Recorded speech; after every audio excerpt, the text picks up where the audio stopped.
যে মহিলার কাছে স্বর্ণ আরো কিছু নগদ টাকা আছে, দুইটা মিলাইয়া যদি, যেমন একজন মহিলার কাছে মনে করেন 1 ভরি স্বর্ণ আছে, 2 ভরি 1.5 ভরি, এটা তো থাকেই, একেবারে ন্যূনতম 1-1.5 ভরি স্বর্ণ তো যে কোনো মহিলারে আছে, বুড়া বেড়িতেও আছে, মহিলারও আছে, একেবারে গরিব বুড়াবার ঘরেও আছে।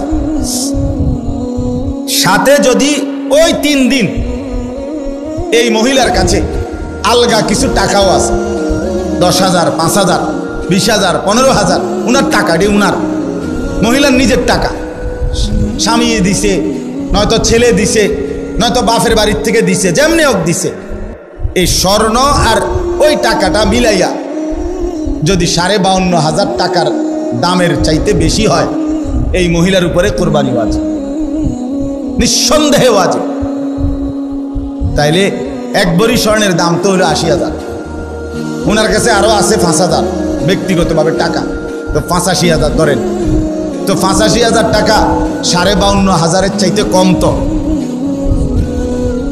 তো তাইলে এই মহিলার উপরে কোরবানি ওয়াজিব হলো কিনা? ওই আমাদের সমাজে কয়জন মহিলার কোরবানি দেয়? বেড়ে বুঝতেও না খাবায়, কিন্তু কোরবানি করে, রুটি গুস্ত না খায় উনি, কিন্তু কোরবানি হইও করে।